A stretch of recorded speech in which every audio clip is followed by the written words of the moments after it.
Hello and welcome to Metal Vice, a podcast where we talk about all things music. Well, the things we care about. That's right, which is mainly metal music and live music. I'm one of your hosts, Brian, joined with the other host, Karen.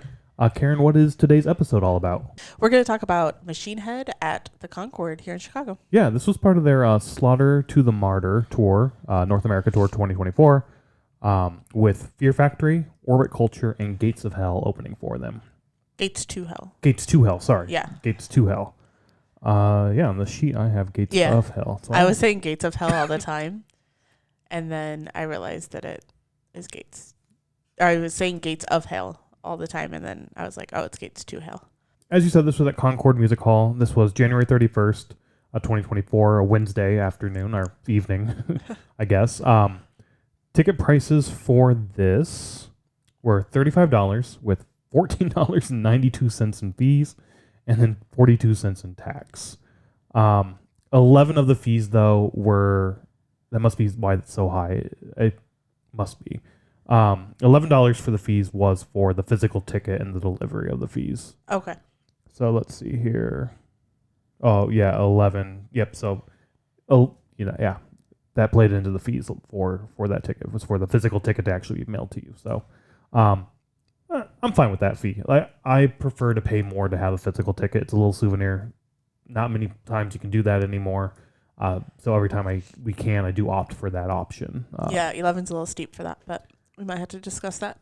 It is. It's like $5 plus then shipping. So it's like a $5 fee and then $6 for shipping at that point.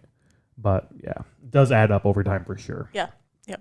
Again, though, I think there's like one or two other ones on here all year that we have booked so far that are physical tickets. Everything else is online. Okay. Concord, a place we've been to before, a place I like Concord quite a bit. You can get sort of bad spots potentially, depending on how crowded it is, over by the poles that are holding it up. So it is a big open room, but if it is a packed house, there are going to be a few spots that are not necessarily as good to stand by because of those poles holding up the structure of the building, which is, I guess, is good. Yeah, the last 2 times we've been there, I haven't really enjoyed it as much as the first 2 times we went. So I don't know. I guess all venues probably have their pluses and minuses. Yeah, and this wasn't a sold out show, I don't believe. No. The day before, they said they had low ticket inventory, less than 100 tickets. But when we were there, it felt like there could have been more people in there or something. It's weird because... More people, you mean they sold more tickets than they were advertising, or... No, I mean, like, even if you add 100 people in there, the show we were at before that, I don't know what show that was, I can't remember. That was the Zakk Wylde. The Zakk Wylde. It felt like Zakk Wylde was more packed than this show was if you tacked on 100 more people. Maybe it wasn't. Maybe it would have felt that way if 100 people, or whatever the number actually was, had bought and this sold out as well. Maybe it would have felt just as crowded, just as packed. But it didn't feel, even if you, like I'm saying, if you added 100 people onto it, it would not have been as crowded as it has been for those last few shows that were sold out. Yeah. I just wonder, I really thought about this while we were there. This was a show that they obviously have pits and, the crowd's moving a lot and stuff like that. So I wonder, do they take into consideration that when they sell tickets? But I would assume you'd do that for Zakk Wylde too. Nobody moved. Nobody moved, but it's still the same kind of music that I would expect a pit for. Oh. There was smaller pits there, not as big for sure, but I would still expect there to be big pits opening for Zakk Wylde. And what was before Zakk Wylde? It was another show like that. Was that like a metalcore show we saw? Wage War. No, was that the last one before? I thought there was one more. No. Wage War? We've seen Pop Evil, Wage War, Zakk Wylde, and Machine Head now there. Okay. So Wage War was sold out too, and that was crowded. Yeah. Like you were really fucking boxed in tight. Yeah, wherever the crowd went, you went. But at the same time, there was a big pit that opened for that too. So yeah, I don't know. It wasn't sold out, but it felt like there could have been a lot more people. Even in, I don't know. It's sort of weird, is what I'm trying to say. I get what you're saying. Yeah, there was plenty of room to have a little bit of space. Yeah. When we started out for Gates of Hell, Gates to Hell. We were sort of center stage straight back. Yeah. Why don't we jump? Well, I guess before we jump into that, I want to talk a little bit about getting into the venue. Okay. It was not chaotic. Like the show, doors opened at 6, I believe. Yep. The show, I would assume, would be 7, an hour after doors. Yeah, generally that's what we see the most of the time. we got there a little bit after 6, not super late, because we went to the McDonald's down the road a little bit to grab dinner, and then walked right up there. And we got in line, got in. There was sort of a bottleneck around getting your wristband for if you're over 21 or not, which slowed it down a little bit, I felt like. But once you were through that and in, fine, whatever. It's the normal entry process, so nothing new there. Went straight up to merch to try to just check out like shirts and whatever was selling. We got in line for the Machine Head merch, and as we're standing there, the lights sort of dim down on the floor because the merch is up in the balcony. The stage is whatnot down below, I guess, obviously. That's what a balcony is. On the floor? Yeah. But down on the floor, it started to dim a little bit, and you could see, and like the sound would start to pick up, and I kind of thought, like, shit, I think it's about to start. And I looked at my watch, and it was 6:30. 30 minutes after the doors open, the first band goes on and starts playing. And we hadn't been in for very long. No, not at all. Like maybe 5 minutes. And the line was still super fucking long to get in. Yeah. And it was a little slow getting in this particular night. At least it was, well, I felt like when we were standing there. And I don't know, that was a little frustrating for me that doors open and 30 minutes later, the first band goes on. We love openers, but that would, if we had missed that, I would have been a little frustrated for sure. Yeah, I would Which too. could have probably impacted my night through the rest of the night. But luckily we were there. Really weird that it started 30 minutes after the listed doors opening. I don't know if there was an announcement that it got adjusted earlier, like, hey, we're going to open at 5:30 type of thing. I don't know. That's one thing that frustrates me sometimes because, like, on the ticket it says 6 o'clock, but then they don't say, like, show at 6:30 or show at 7, so you just assume it's an hour later. Yeah, and that's another thing. A lot of times they'll just have a single time on there. I always assume that is the show time. Some venues, I think Reggie's does this. Maybe Reggie's. Maybe there's one other one that does it that I'm thinking of. Maybe it's not Reggie's. Anywho, there's one venue that I've noticed lately that the listed time on the ticket is actually doors, not the show. Oh, okay.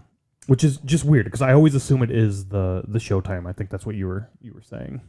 I thought it was always opposite. I thought it was always the door time on Really? the ticket. Yeah. No, and then I've always it was an hour assumed later doors. was the show. Okay. Yeah, it's the doors. No. That's what you just said. Sorry. The listed time is always, in my mind, the show time, and then an hour before that is doors. Okay. I don't know. I mean, I think every venue and everything does it differently. So. I think they do too. Hold on real quick.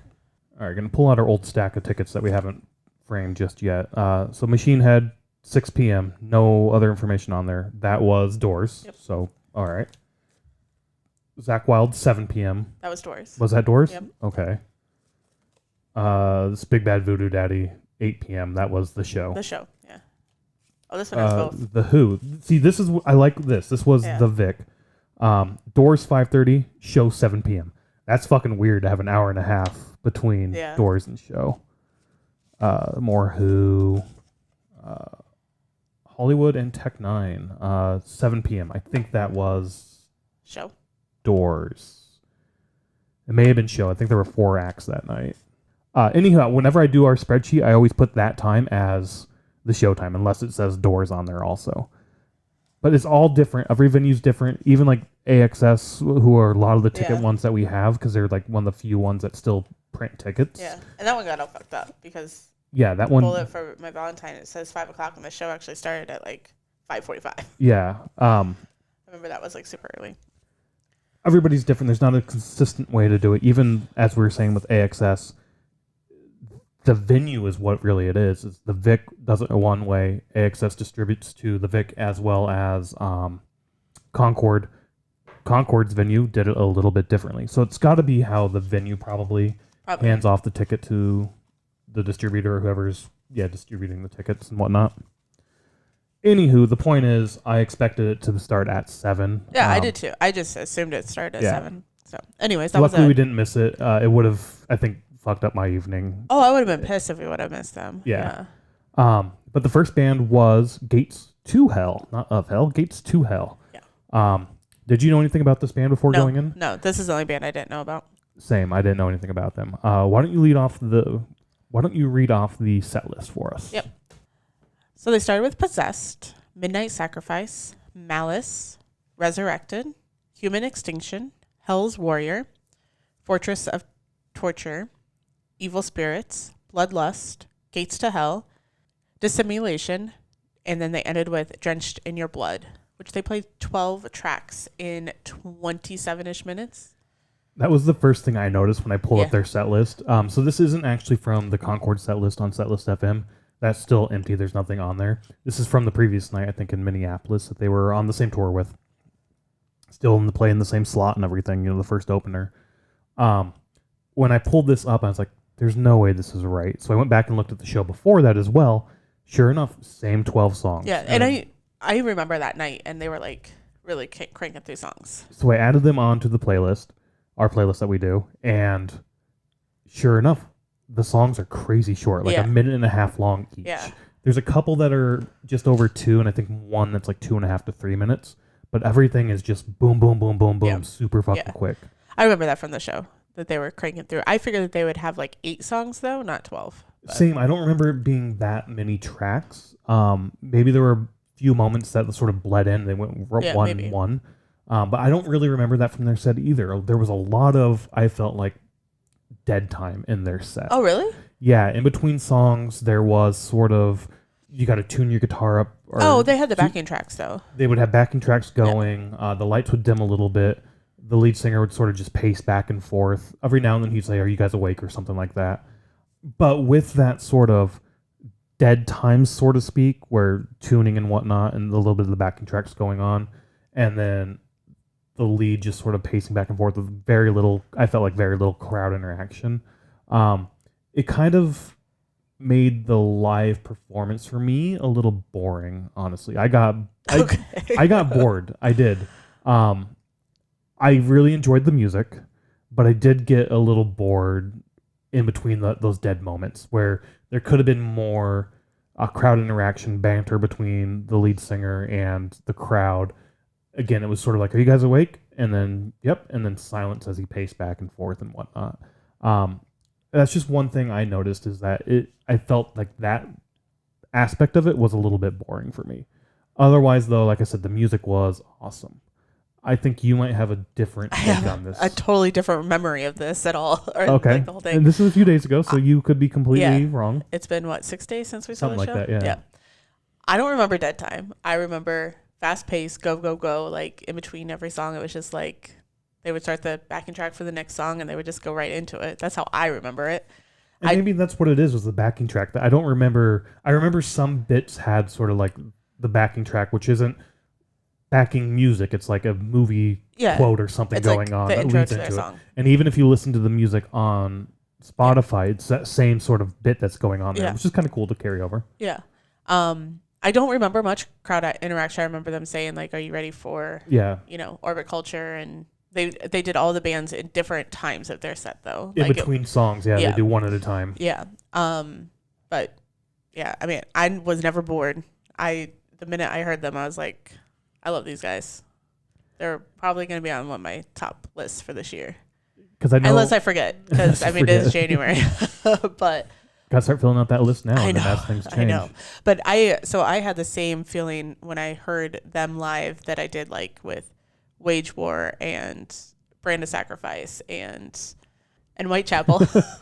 My brain went blank. I totally forgot about Whitechapel. I forgot their name. I'm also a little sick, so maybe that's why. Maybe. But yeah, like I just had that same feeling.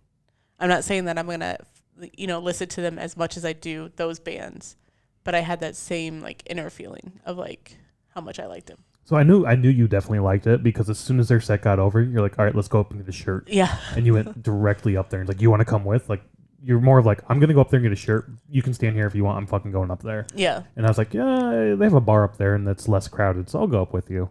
But that's how I knew you liked it right away, because like, I'm getting the fucking shirt. Yeah. Once I went up there and saw their shirts, though, I was like, I don't really like any of these. Like, I just don't like this design. I'm a big, like, if I don't like the design, I'm not going to wear them, even if I like the band. Yeah. So I'm kind of wishy-washy on that. What one did you end up going with? Just the one that says Gates to Hell. Gates to Hell? Okay. Yeah, any, like, of their, like, logo writing or whatnot? I don't know what their logo is. Their font writing? I don't know what their font is. I haven't looked. Is it just, like, what kind of font, though? Kind of like Gates to Hell written out with, like, kind of, like, bleeding letters down. Okay. And then they're, like, red and blue. Kind of death metal-ish. Yeah.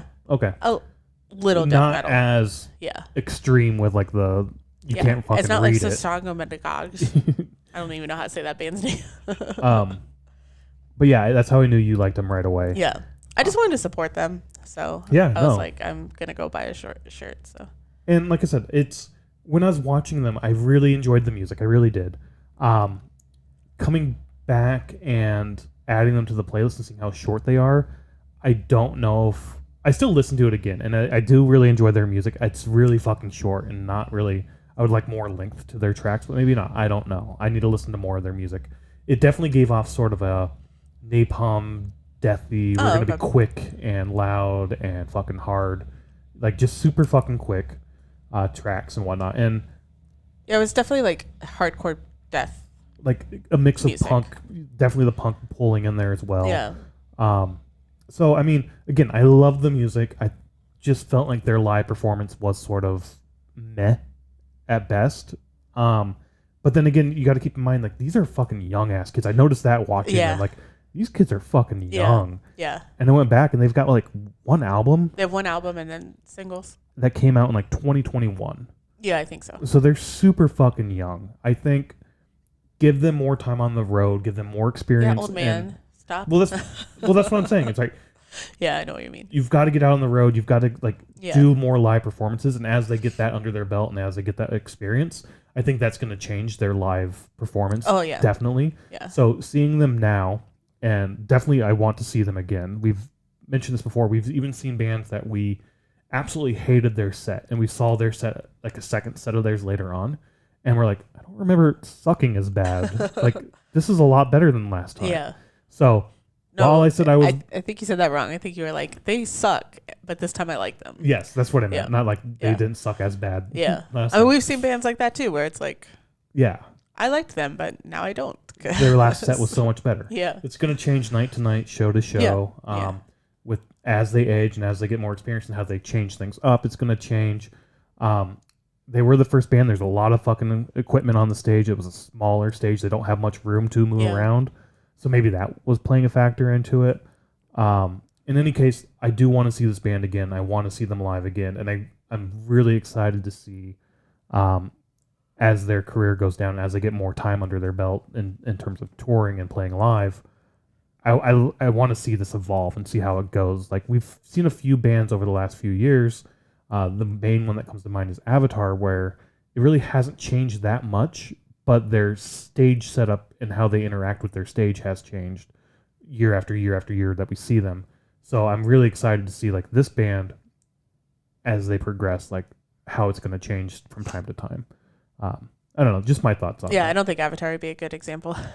No, maybe not. Maybe I'm just saying like they're the ones that we've seen basically once a year for the last 6 years almost. Yeah, more than like 8 years. Yeah, but like they come around every year. Yep. And while I see what their you're saying. stage presence and their interactions on stage haven't really changed that much, their stage setup has changed. And seeing the evolution of the stage setup, Slipknot's another one where the stage setup changes almost every time they come out with the new album.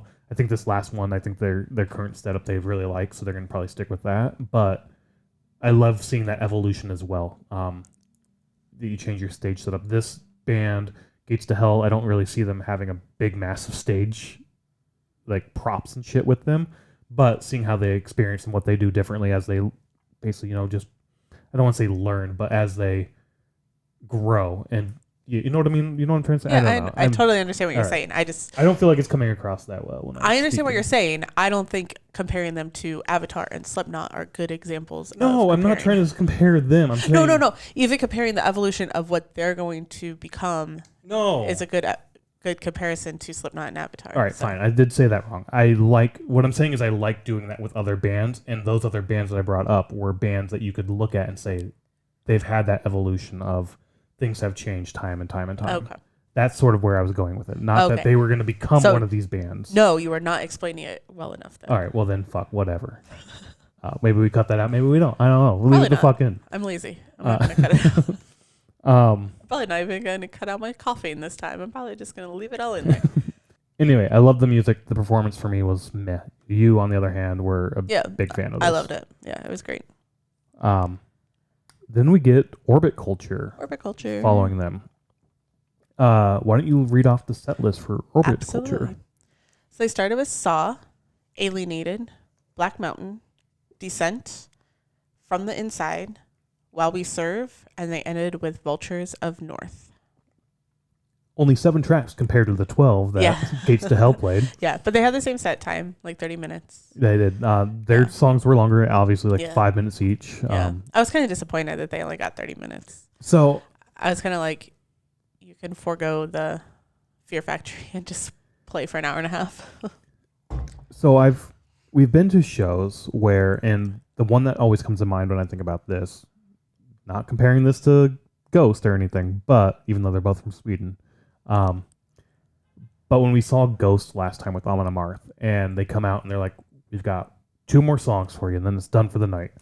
And then you hear like the crowd boo, and he's like, all right, fine, fuck it, you get 1 song. Fuck that, you get no extra songs. Owen Mars said that? No, not Amon Amarth. Ghost. Tobias came out and was just fucking with the people because he had like his sparkly red jumpsuit thing on. Yeah. Blazer, not jumpsuit. Different things. But I've seen headliners where we've only got 1 more song for you, we only have 2 more songs for you type thing at the end of the night, and the crowd were like boo and stuff like that. Oh, we want more, blah blah blah. Yeah. I don't think I've ever heard it for an opener, I've heard let alone this early as an opener. Yeah, I've heard it for openers a couple times. I just can't name who it's been, but I remember it a few times where I want to say maybe even Asking Alexandria was one before the Who. But that's a co-headlining tour it also. Is, so like they had a longer set. It was sort of that co-headlining aspect. And then one other, probably more than one other time, but I remember it another time. I just can't think of who it was. But I know what you're saying, like where the crowd wants the opener to play longer. Right. Yeah. And as you were saying, like, I wish you guys could have played a lot more. When they came out and they're like, we have 1 more song for you. I can't remember what it was, 1 more, 2 more songs for you. The crowd was pretty vocal with the boo. Yeah. Like, fuck, what the hell? No, let's keep going. Yeah.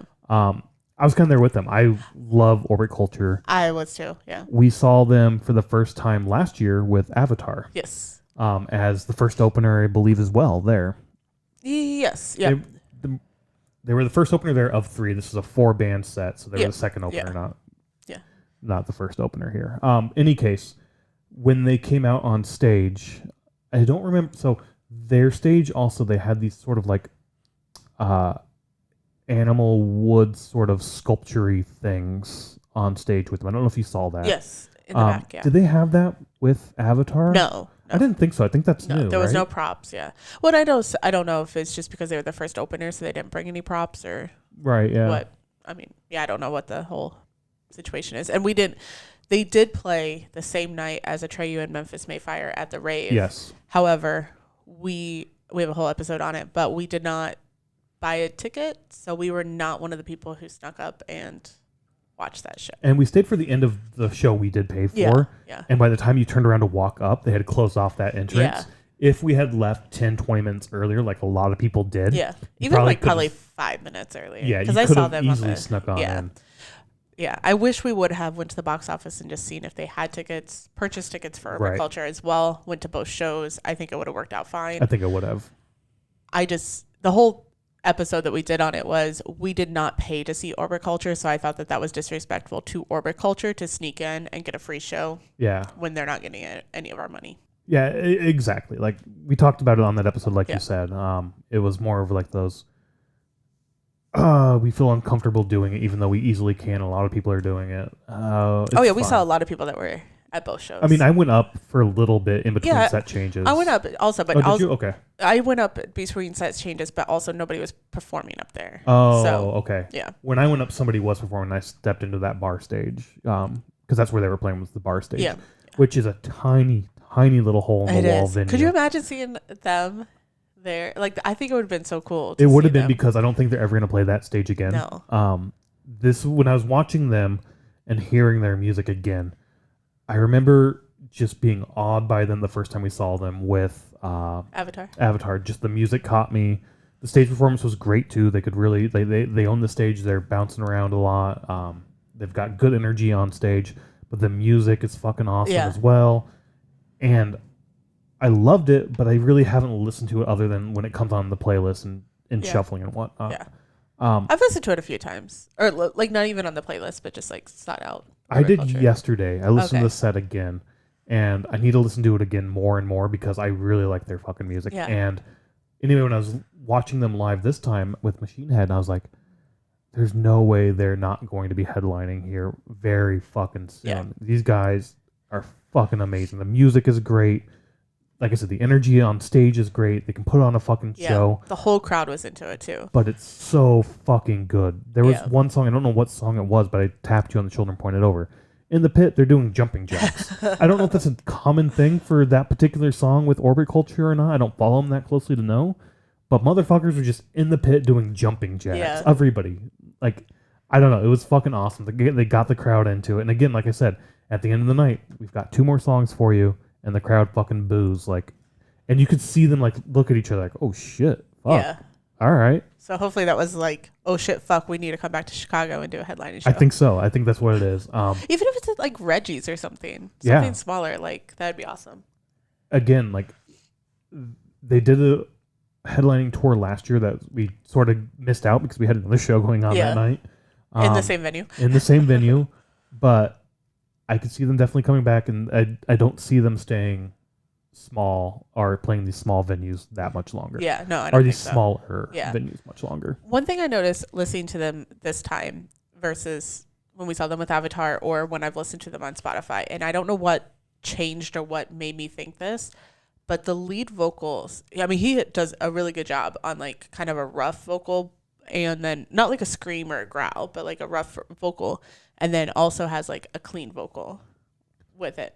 Are you thinking of the guitar player who has a clean vocal? Because he does a lot of the clean vocal Oh, parts. is it 2 different? Yeah. Oh, okay. I thought it was the same person. So, okay. Well, anyways, the rough vocal part, I think sounds very similar to the lead vocalist of Alma Marth. Okay. Have you ever noticed that? No. I picked it up this time. So when you listen to them on Spotify, listen to it.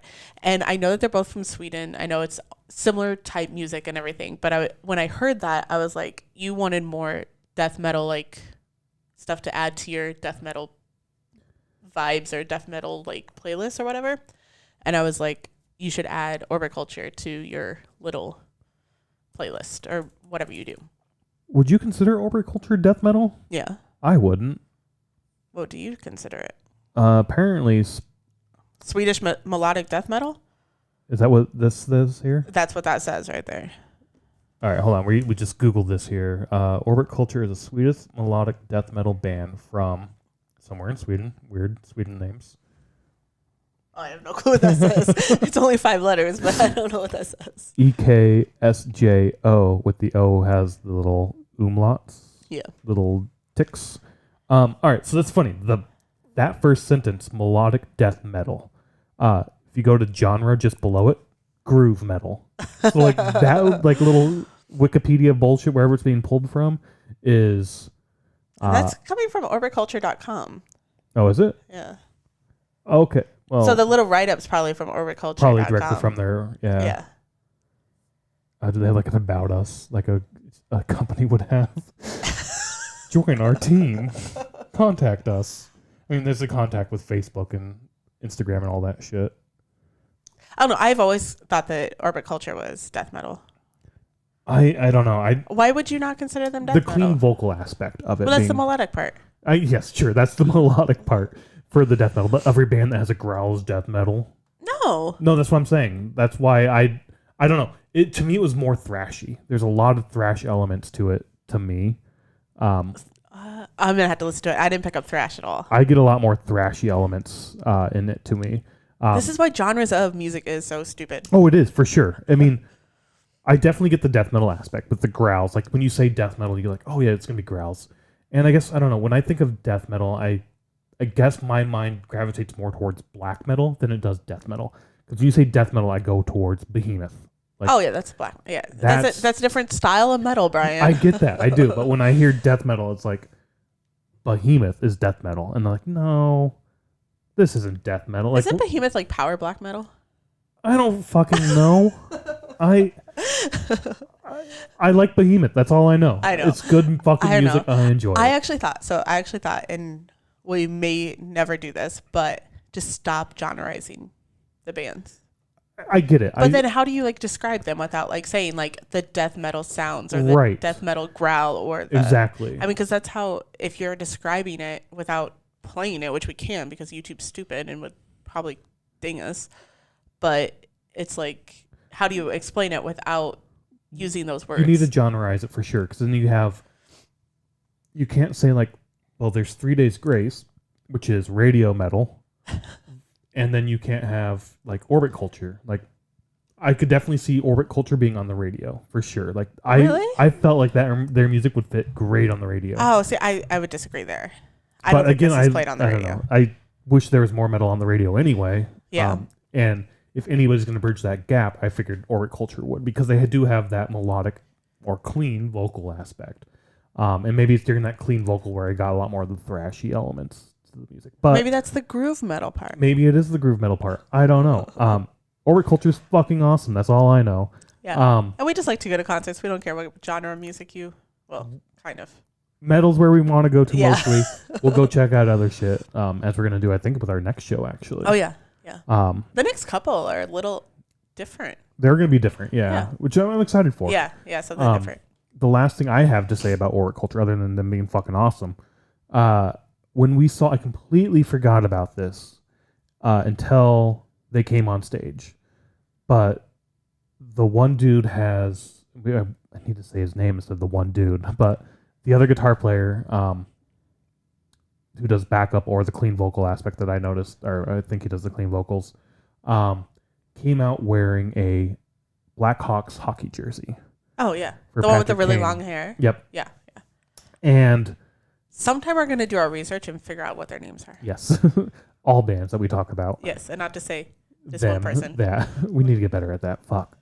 So bad with names in general. I don't know. Well, I think the problem is we just sit down and start recording. We do, yeah. Like, Don't there's no do any prep research. no no prep goes into this. We pull up the set lists and our concert You pull that spreadsheet. up as I put the lights, Right. plug in the lights. Exactly. Anywho, what I wanted to say, the last thing about Orbit Culture, I completely forgot until they came on stage and I saw the jersey. And it reminded me of Oh, I know what you're going to say. of when we saw them in Avatar. I think you went to the bathroom or something. We were back. This was at House of Blue Chicago. And the merch tables are in the back by the bathrooms. Sometimes there's coat check back there. I think they've moved that downstairs sometimes. Whatever. It's that back little area behind the bar where the bathrooms are. And you had gone to the restroom. I think I was looking for a poster for Avatar, thinking about getting it. Mainly, honestly, it was the wheel. I wanted to spin the wheel for Avatar. Yeah. For all you people selling merch, have a goddamn wheel that's like $10 to spin and you get some random ass shit. I'll spend fucking money on that all day long. I love that wheel. It's so awesome. Anywho, I went and did my wheel, got 3 Avatar patches, $10 a spin. Stickers. No, they're patches. Oh, I thought you got stickers. No, stickers would have been cool. I wish I would have traded one for a sticker. I wish I could have. Anywho, or bank them up. You get 3 patches to go to the next tier of prize wall type shit. Then you get a sticker. Then you get 3 to 1. Yeah. Eventually, you get like a giant stuffed animal. Anywho, of the king. Anyway, Oh, next time they should do like balloon pop. I don't think you're allowed to throw darts at Oh, it'd be so much fun though. It would be. Anywho, what I'm saying is, when I was back there was a fan talking to the merch table for Orbit Culture, and they handed him a Blackhawks jersey. And they were talking about that. I didn't know who they were talking to. I didn't understand what was going on at that time. And then they came out on stage, and I don't know if he was wearing that same Blackhawks jersey, or if he already had his own Blackhawks jersey, or what. But the guy at the merch table was like, "Oh, I'll make sure he gets this. I'll make sure he wears it. It's gonna be awesome." They're also from like Northern Eastern Europe. Like, hockey's fucking big in Europe. Sweden. Well, that's what I'm saying. Oh, Generalizing okay. the region. Anywho, it's really big. Hockey's really big over there. A lot of pro hockey players come from Europe and whatnot. Anywho, I was just like, oh. And they came out and they said they were from Sweden. It's like, oh, you're Sweden. I guess the only stereotype I have for you is great fucking music that your country produces and you like hockey. And he's wearing this hockey jersey. Anywho, I don't know if it was that same jersey or not that he's wearing. Oh, that's how this whole story was supposed to go. Yeah, I rambled there for a Yeah, bit. you did. Essentially, a fan gave him a hockey jersey. I don't know if he wore it on both the same night, like the same one. I went back and looked at the photos we posted for that show. He was wearing a Patrick Kane red Blackhawks jersey. So it could be the same one. Could be the same one. He could all have his own also, or he just every city he goes to that they have a hockey team, he's got a jersey for them. I don't know, but I thought that was really cool and instantly reminded me like, I wonder if he is always going to wear this jersey when he's in Chicago, which would be fucking awesome. Yeah, we should watch now every single time. Or just I need to go check out their other Instagram posts from live shows and see if he's wearing that jersey or not. Which kind of weird to come out like everybody else is in like their jeans and black shirts and shit, and here I am rolling out with my hockey jersey, bright red colors and shit like that. But whatever, it's fucking fun. Made me smile and made me remember that past show as well, which was really cool. A good memory from the show. Orbit Culture we're probably going to talk about the most, but the two gentlemen in front of us, one of them like was really into Orbit Culture, the other one must not have known who they were or wasn't really into them as much. But when they said if we're from Sweden, he leans over to his friend and says, "They're from Sweden? I didn't know that." Oh, really? Yeah. And I so bad, like, I don't like talking during shows. Obviously, we've talked about that so much. But I so badly want to be like, duh, of course they are. Like, no shit. That was sort of our reaction when we heard that, too. When the first time we saw them, they did say, like, "We're from Sweden. Thanks for having us." And we're both like, "Oh, all right. Of course. That makes sense. Yeah. You play good fucking metal. You're obviously from Sweden. Like, that's where all the best new metal's coming from right now." Yeah. So. No, just right now, just always. I would say right now, in this from point what in you're time, seeing. From what I'm seeing, yeah. Yes. Sweden seems to be a hotbed of metal for sure. Yeah, of course. Anyway, Anyways, let's move on. Otherwise, this is gonna be a 40-minute episode just about Orbit Culture was fucking awesome. Can't wait to see them again. I can't wait to see a headlining show of theirs. Yes. So then next we get Fear Factory. What was their set list? So they started with Shock, Edge Crusher, Power Shifter, Disruptor, Fuel Injected Suicide Machine, Linchpin, Slave Labor, Demanufacture, and then they ended with Replica. So they had 9 songs. So yeah, and they played for what, like 40 minutes? A little bit. A little bit. Thereabouts. Give or take. I don't know. I don't think a little bit is an answer to they played for 40 minutes. Anyway, camera died. We took a long break. We don't know where we were. Going down rabbit holes and shit. So we're going to talk about Fear Factory now. We're going to stay on topic. Okay, if you say so. 9 tracks. You already said that. They play for 40-ish minutes. 40-ish, thereabouts. Sometime, whatever I said. I don't know anymore. We saw them last year at Milwaukee Metal Fest. I don't know if that was our first time we seeing them or not. I felt like we saw them before, but that's kind of the rabbit hole we went down. We aren't quite sure. No, and I think they were supposed to be with Static X last year for my fucked up foot. Yeah, but we came home and watched Fear. We watched Fear Factory on the TV. Was it Fear Factory? Yeah. Yeah. All right. Yeah. One of the bands, I think Cultist Black was probably streaming it. Possibly, yeah, because they were one of the first bands. It was Cultist Black, Twisted, Fear Factory, Dope, and So we left during Dope. 5 fucking bands. It was, yeah. Holy shit! All right. And that's why we were like, "There's no way you're gonna your body's not going to handle this." No, I was not feeling good that day. Surprised we even went. We shouldn't have gone. We should have went. Yeah. No. But anyways, so yeah, technically, I think Milwaukee Metal Fest may have been the first and only time we actually saw them live before this performance. Yeah, they have been a band I've known about for several fucking years, and a band I honestly have enjoyed their music. You have? Or I haven't? have. Okay.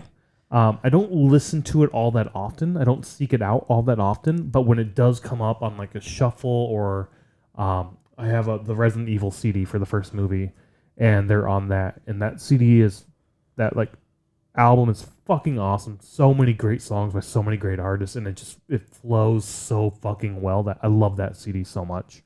I need to get a CD player so I can listen to it again.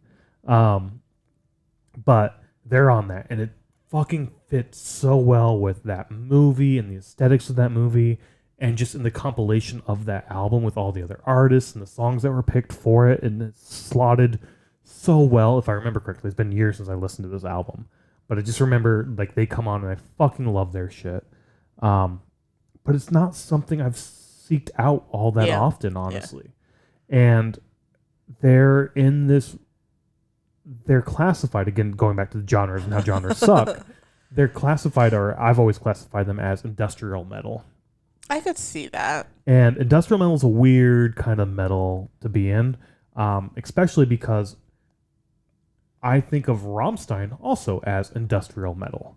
And when you get down to like some of the greatest bands of all time, especially in the metal genre, Rammstein is right fucking there at the top for me.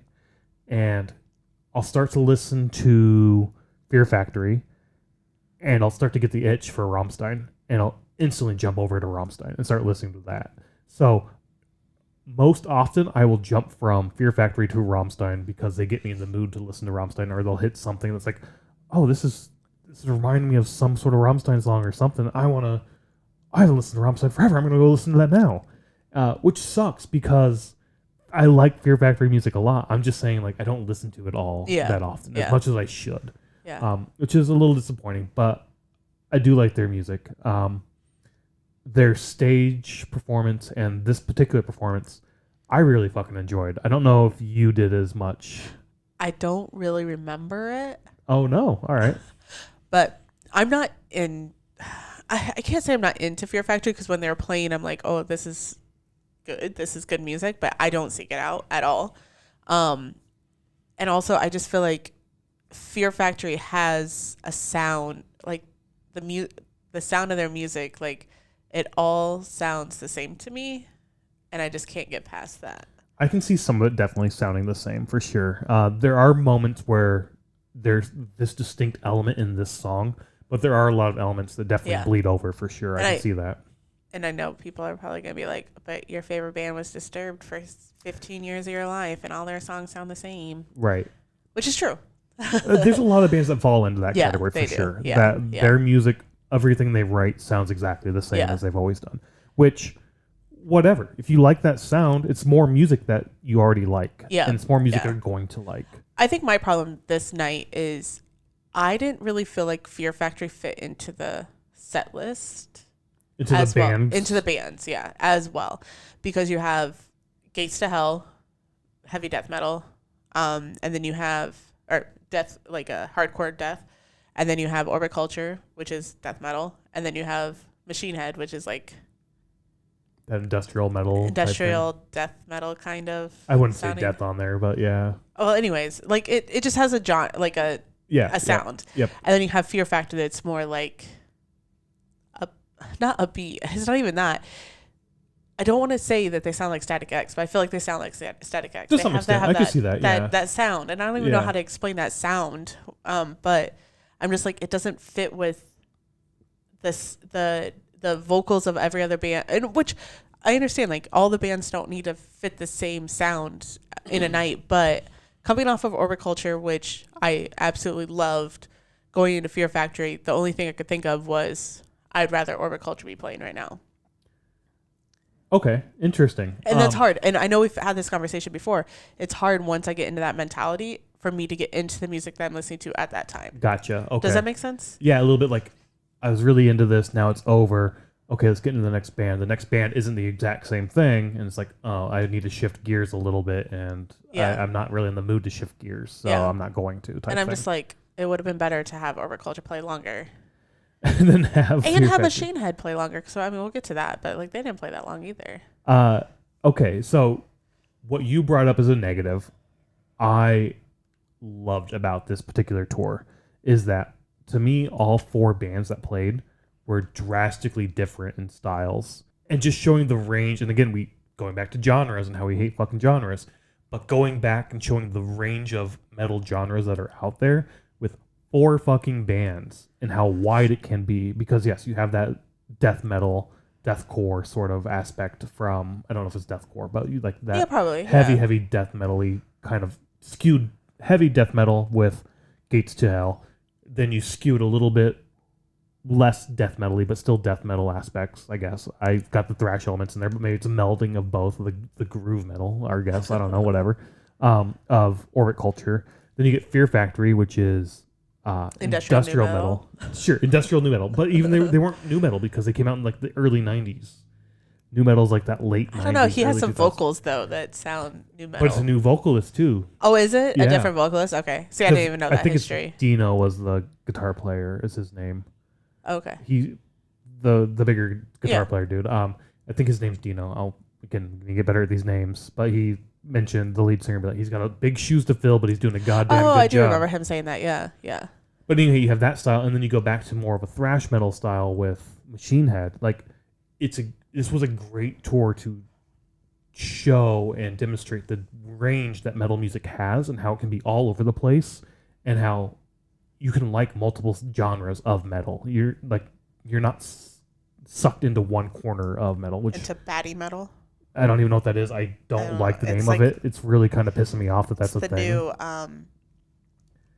like Bad Omens is baddie metal because like normies can like it.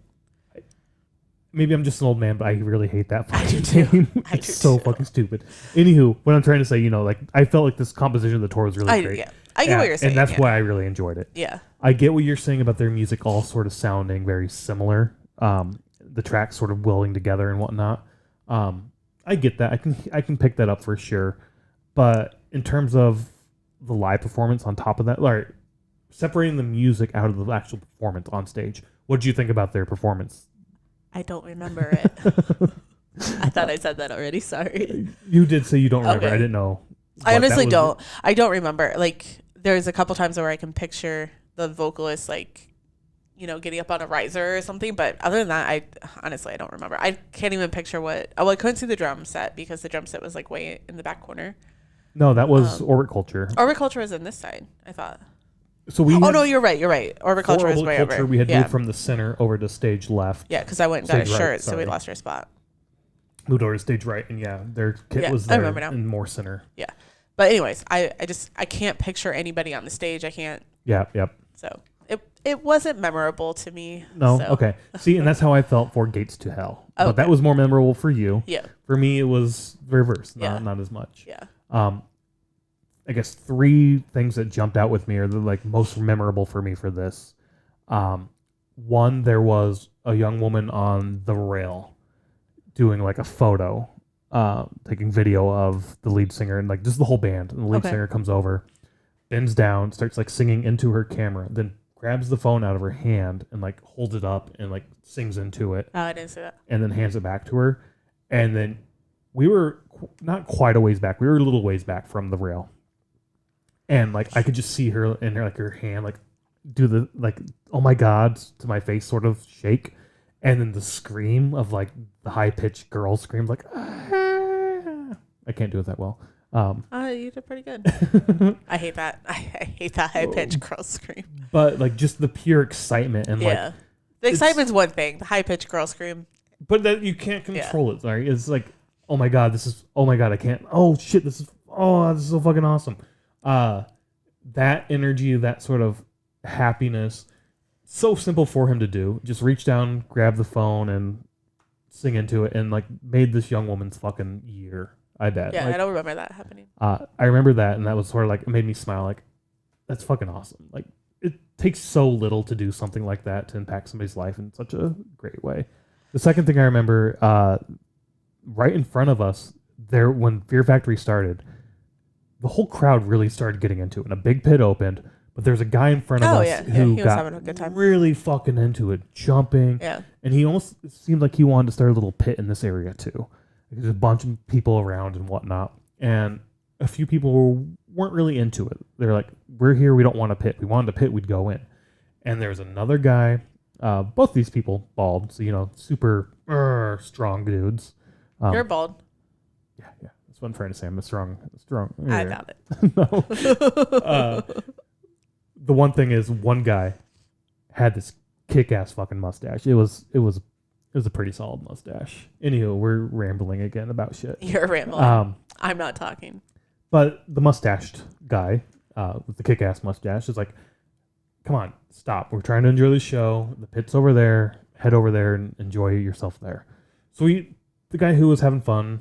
Sort of calmed down a little bit and started bouncing around in his own little area. We gave him room, or people gave him room to bounce around. Next song comes on. A song he even wants to hear even more.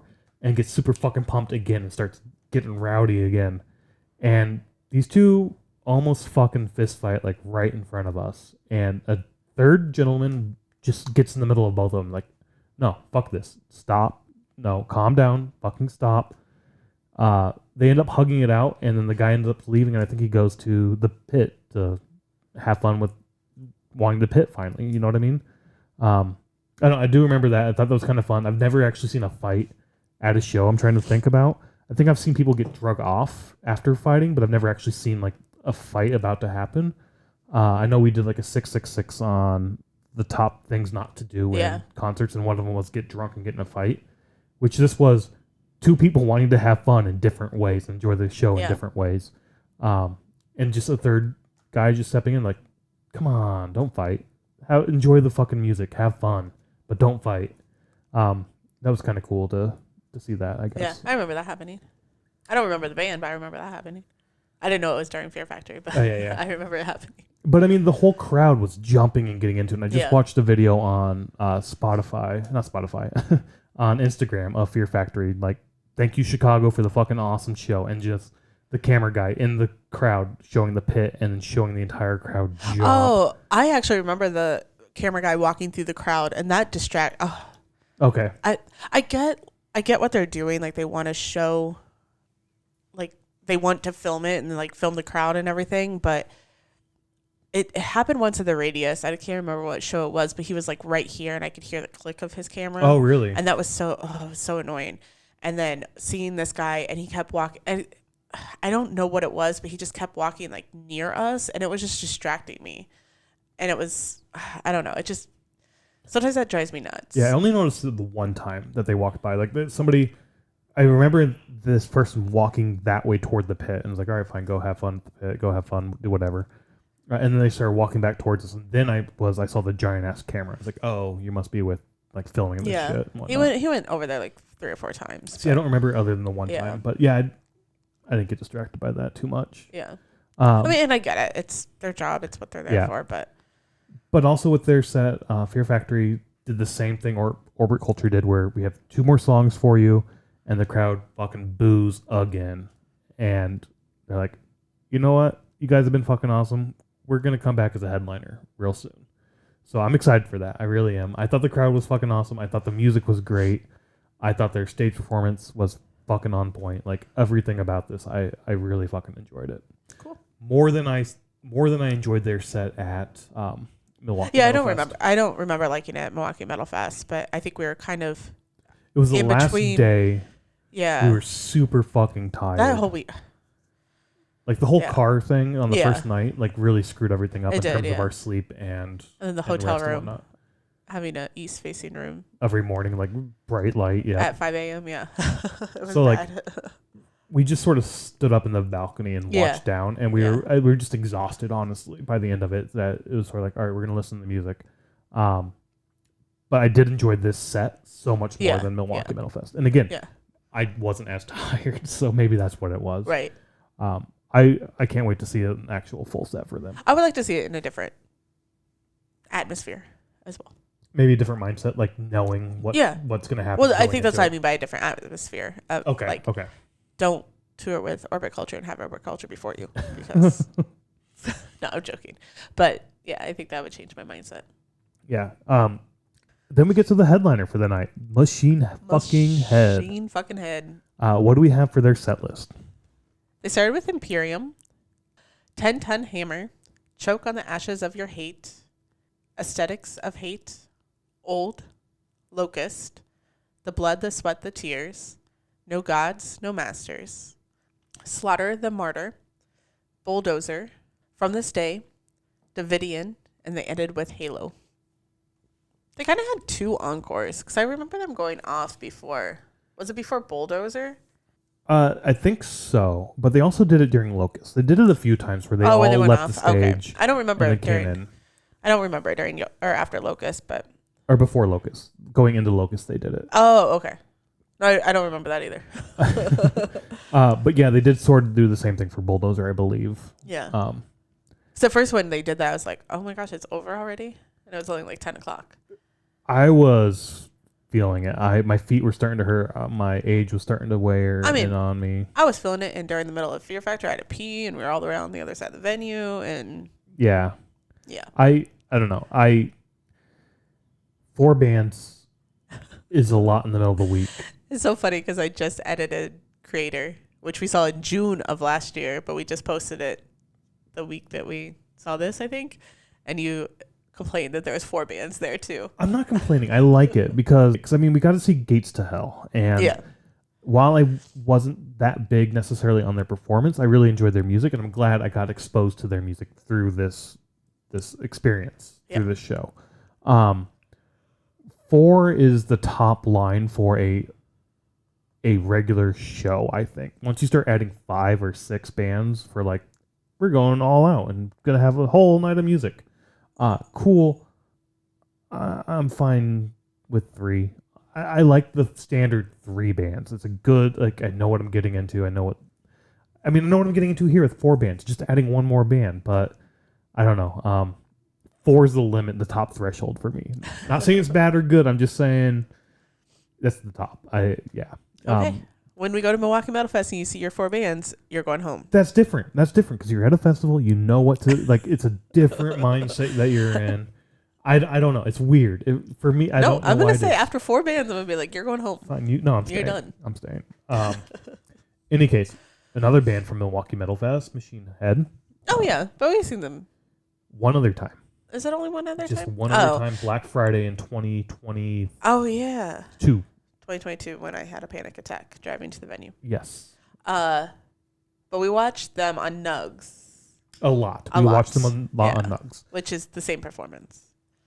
Not quite. Why? Because Nugs is just like it was the first time we saw them in 2022. Where it's only them. There is no opener, it's just them. And I want to talk to you about this. Here, we obviously had openers. 3 of them, to be exact. And then we have Machine Head. A standard, what you would expect for a tour, right? Machine Head also, from time to time, will do a tour where it's just them. And that was the first one we saw. And on Nugs, I think it's possibly from that same tour or just before. Oh, no, it's before that. 2019, 2020. Maybe 2020 fucked that up. And you know what I mean? Like, it's that whole COVID shit that, like, fuck things. I don't know. Anyways. Anywho. Point is, we've seen both, where they'll go on tour with other bands and they'll go on tour just by themselves and play for like 3 fucking hours by themselves because their catalog is so fucking deep. What did you, looking at this show compared to that last show, what did you like better? Just them or with openers? Just them or with openers? I like both. I know I like both as well, but what would you prefer, I guess? I don't know. I think I like it with openers. I like the diversity of the songs. I like openers too as well. Although there's not many bands that can go out and just put on 3 fucking hours. They don't have the catalog to do it.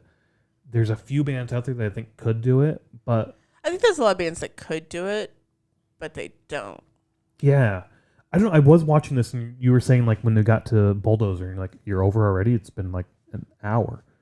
And I felt the same way, but also I had to remind myself this isn't a show by themselves where they're going to play for 3 fucking hours. We're going to get this sort of consolidated down set where it almost felt like when we saw them at Milwaukee Metal Fest where they opened for Lamb of God where they had a long set. Oh, no, they only played for like 35 minutes. Did they? I thought it was longer. No, it was very short. Yeah, because I remember that too because I was like, I'm really glad that we just saw that because we saw them, like 5 months before or whatever? Yeah. 6 months before, I guess. And I was like, I'm glad that we saw them before because that show, the Milwaukee Metal Fest, was their only U.S. show. It was, yeah, because they had issues getting into the States. Yep. So I was like, I'm really glad that we saw them, 6 months prior in the 3-hour show or whatever. So. But I also remember that show all by themselves on the Black Friday show, where when they got done and we were talking about, like we have a whole episode on it. We were talking about it during that as well. That even during that show, we were both like, "Oh shit, they didn't play that song. Oh, they didn't play that song." Yeah. All those songs I think we mentioned there, if I remember correctly, are on here. Like Game Over wasn't on the set list at all. Yeah. I still want to hear Is Anybody Out There Live? Yeah. Which I knew we weren't going to get this tour. I don't know. Maybe I shouldn't have been so, but I went in knowing that I wasn't going to hear it. But See, I went in not knowing what to expect because it's going to be a shorter set. Where it's like, well, maybe we're going to hear all those. maybe that'd be really those cool. main, Yeah. like, I don't want to say radio tracks, but they're like the tracks that everybody knows. Like, this is only a hits track. If you want our deep cuts or the lesser known shit that we don't play that often, go to our own show type thing. Well, they're still touring on their new album. They are touring on their new album. There's 3 songs from that. I don't know if you'd call that touring though. Like, I would expect 4 to 5 songs. Well, I thought that their merch was because when Their we merch saw was so the when we same, saw their yep. 3-hour tour, the 3-hour show, it was for that album, Yep. which was in 2022. Yep. And then last year they didn't really do anything here in the States. No, because you mentioned that already. yeah. Milwaukee Metal Fest was the Yeah. only one. Did they do anything last fall in the States though? I don't think so. No? I think Okay. all their shit last year was in Europe. Okay, so then this would still kind of be like off of that same album. What? Going back to Fear Factory, they just got off of a Europe tour also. They did, yeah, with Butcher Babies and Ignia. Yeah. Oh shit, that'd be so awesome. Yeah. They bring Ignia to the States. Yeah. Oh, I want to see that. That'd be awesome. We're gonna see some Europe shows this year, but we need to get over there a lot more. Yes. Anyway, sorry, sidetrack. I didn't think about that. I didn't put 2 and 2 together that, Yeah. oh shit, that'd be so fucking awesome. To have Ignia here. Ignia here. Yeah. Yeah. Anywho, Fear Factory. That's what we're talking about. No, we're talking about Machine Head. We're talking about Machine Head now. Fear Factory's over. Oh, this episode sucks. It does. It's gonna be just jump cut, jump cut, jump cut, jump cut. Yeah, sorry, we got distracted there. I don't know what you were saying. Do you have any recollection on what you were saying? I have no clue. Okay, anyway, Is anybody out there? anybody out there? Is that what I was saying? You're talking about that, yeah. I don't know. Machine Head, I was going into this show, like I was saying earlier, not knowing what to expect in terms of what are we going to get. I know it's going to be shorter. I know it's not going to be that 3-hour set, but I was really interested on what I would have preferred. And I left without a solid answer. Like I was saying earlier, that I enjoyed the 3-hour show they did, or the 3-hour tour, we'll call it that, the Gilligan's Island reference there. I enjoyed the 3-hour tour, but I also enjoyed just the in regular and out. show. Yeah. It makes this feel weird to me, though. Seeing the 3-hour tour first and then going to this, where it's more standard. Oh, I guess we had plenty of shows in between, so I didn't really think anything of it. I mean, it's not like we just saw that or something like that. No, but it was going into that show, bringing up memories and thinking about that was definitely, and as you said, it's on Nugs, so we listen to them on Nugs all the time. Yeah. Which are those 3-hour tours. So yeah, that show. I mean, we have a whole episode on it, but I had a panic attack, and then it was hard for me to get into the music. It was very crowded in there. Blah blah blah. It was just It wasn't a good memory show for me. So fair. Did you enjoy this better? Yeah, a lot better. A lot better? Yeah, a lot better. Not just because of the crowd, but just I was just in a better mood and just mentally I was better. So yeah, and again, the crowd got super fucking into this too. Yeah. The crowd was into it all night long. Everything I really enjoyed the crowd here. Yeah. I was going to ask you at the end of this, but we can talk about it now. We always talk about crowd chatter. If you had to rate this particular show on a chatter level, 0 being a symphony where nobody fucking says a goddamn word, to, I don't know, 10 being everybody's talking all the fucking, like a bar. Like you're in a bar just with the background band playing. Where would you rate this in terms of crowd chatter from a 1 to 10? 2 or 3. Oh, for real? Yeah. I was going to say 4 to 5. Oh, really? During Machine Head in particular, there were a couple of guys behind us that were just talking the entire time. Oh, I didn't hear them. I think that's the difference. If you hear them. Yes. Yeah, because there was the last couple of shows we've been to, I'm like, oh no, people are fucking talking the whole time. And you're like, I didn't hear anybody. Yep. I did. But this was pretty good. The crowd was really good here. So yeah. I think the chatter level probably about a 4. And you said, what, a 2 to 3? Yeah. All right. So we'll go 3.5. Average it out. I think that's about right. Sure. 7 divided by 2, 3.5. Yeah, we got this. Math. Chatter level, good. Crowd interaction, fucking awesome.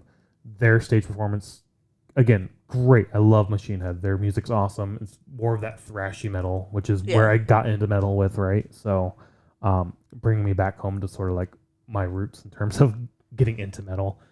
Uh, I don't know. I really enjoyed this show. I wish it had been longer, but then also I'm glad it wasn't because we got all these openers and got to see great performances all night Yeah. long. At first, it really was driving me nuts because he kept saying Illinois. Like, Oh, I love that. It made me Well- laugh. oh, because he was saying Illinois? Yeah, yeah. But, okay, so what I was going to say is, like, at first it was driving me nuts, but then I was like, well, they don't live in the States anymore. But I'm like, they're from the States. They should know, blah, blah, blah, blah. But then at the end, he was finally like, because his whole thing is like, let's make some noise. So that at the end, he's like, Illinois. Like, really made a big point that he was like saying noise.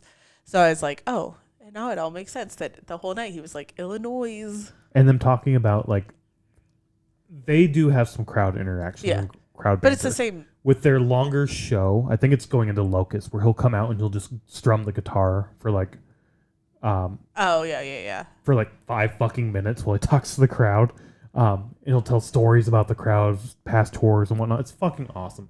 On the Nugs, every show they go to, they do it, and you have a new story every time. It's great. It's unique. It's just off the cuff on that particular night, whatever, comes to mind. And we did that for a little bit for this show, but not nearly as long. But he did come out and he's like, Chicago, you guys have always got our music. You always understood what our music was about. We went on our very first headlining tour ever. It fucking sucked, but Chicago sold us out, and you fucking tore that place apart. And I can't remember where he said the show was. The Flying Whale or the Yeah. White Whale, or I don't know the place. But there were a he's few people who were referencing. like, fuck yeah, let's do that. I'm assuming that place isn't open anymore, potentially. I don't know. I don't know.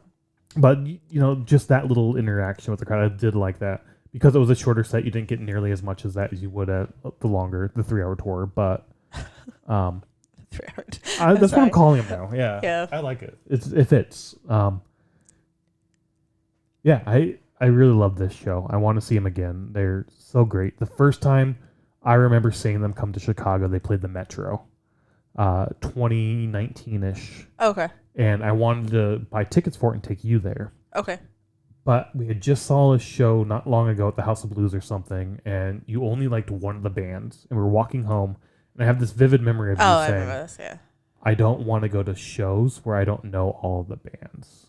Yeah. And I was regret like, saying that. I was like, oh, I'm not going to buy tickets to Machine Head. Maybe it was 2020. They may have been at the Metro in March 2020. I think it was March 2020. Yeah. It would have been Yeah. the last show of 2020 we saw. Yeah. I wish we would have gone to that show, but Yeah. Unfortunately, our last show was Lumineers 4 years later, in 2020, in 2020. Yes. Yeah. 4 years later, they make it back to Chicago proper. They were in Joliet when we saw them Yeah. at the Forge for the Black Friday show, the 3-hour tour. I don't know. I regret saying that now. I around not seeing about shows. not seeing shows. Yeah. I remember saying it. I don't remember what concert we were leaving when I said that, but I was like, Yeah, I'm trying to remember too. I I don't can't want to go remember. to shows when I don't know the bands. Maybe Cradle of Filth. Oh, but I know. No, Well, yeah, I think you would have enjoyed Cradle of yeah, Filth. Because yeah. that had Wednesday 13 and Raven Black. Raven Black. I loved Raven Black. Yeah, that was the first time seeing Raven Black. So We think. We're not 100%. no, I'm pretty sure that was. Was that it? Yeah. Okay. I think so. I don't know. I can't remember. I just remember. How many bands did we see last year? Like 163. Yes, I don't know. It's hard to remember. I